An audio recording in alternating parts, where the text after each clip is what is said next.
Dr. Steve, what is a resource anchor and how do you install one? Well, a resource anchor is something that someone can use to fire off in a key situation when they need it. For example, it would be nice to have creativity when you're standing in front of a blank canvas. It would be great to have unlimited confidence when you're standing in front of a group and you have to deliver some information. It would be great to have motivation when it's time to study for some exam. So these are resources that you have within yourself, but it's not always easy to access them. So a resource anchor makes it easy in that moment to access them. So that's what a resource anchor is, and you asked how do you install one? Well, you install one by having the client imagine themselves having that quality that they want. For example, let's say someone wants to be motivated. And let's have you do it right now. So go ahead and close your eyes. And I'd like you to imagine a time when you were motivated, when you're really motivated. Can you think of a time when you're motivated? Okay, wonderful. Now, some clients have difficulty remembering this. If they come to you for motivation, it's because they're having a challenge with it. So you say, remember a time when you were motivated? And they say, I don't know, I can't think of any time when I was ever motivated. And so what you have to do is have them think of a character they look up to or a person they look up to, real or fictitious, who's very motivated. And then we can install the attributes that they have once they can tap into that character. But with you, it's very straightforward, so that's great. So you're imagining a time when you're motivated. Now I want you to make it very clear. I want you to involve all of the senses that you can. Now, even if I know that she's primarily visual, auditory, or kinesthetic, I want to involve all of the senses because I want to make a complete picture.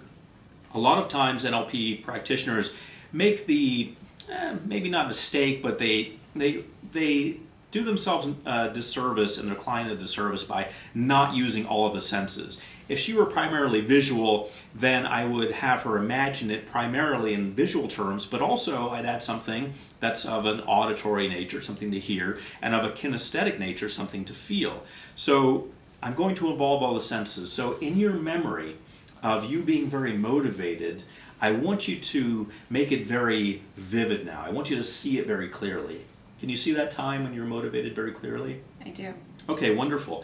And in an actual clinical setting, we would spend more time really getting her into what we call a peak state. We'd allow her to really describe it, what she can see, and really start to feel it more and more and more. Now, I want you to pump that up to a level 10. Whatever level it's at now, 10 is the max. I want you to crank it up to a level 10. And what I mean by that is you can see things very clearly. Anything there is to see in that vision of yourself being motivated, you can see it very clearly right now. It's in super high definition. Can you see that? Yes. Okay, wonderful. Now I want you to focus on the sounds related to that moment or that event. Can you hear things? Yes. In that moment? I want you to make them very clear. I want you to be able to hear them very clearly as if you're listening to them on the best speakers in the world. It's even more clear than it was at the actual event. Can you hear it very clearly? Yes. Okay, crank it up to a level 10, 10 out of 10. Make it very crisp and clear. Can you hear that? Yes. Okay, now anything there is to feel, for example, the temperature in the room, or the clothing you were wearing, or the movement that you were making, I want you to really experience that now at a level 10. Can you crank that up to a level 10 out of 10? Yes.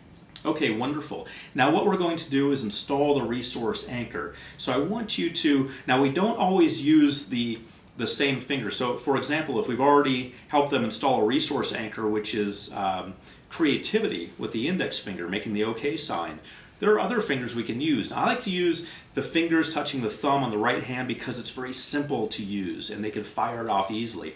So if I've already had the client install a resource anchor using the OK sign, we can just go to another finger. For example, we can use the pinky. So what I'd like you to do now is hold up your right hand and touch the tip of your right thumb to the tip of your right pinky.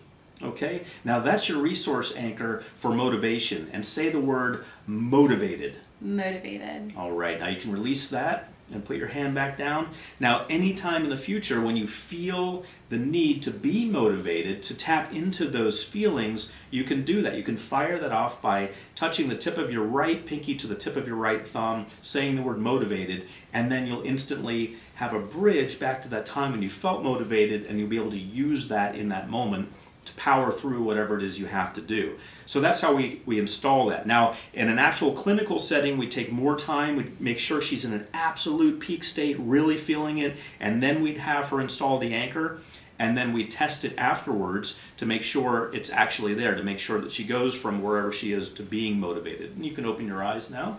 And how do you feel? Motivated. Okay. Very good. Okay, wonderful. You know, for more information about NLP, check out my website, which is stevegjones.com. I'm Dr. Steve G. Jones, hoping you have an outstanding day.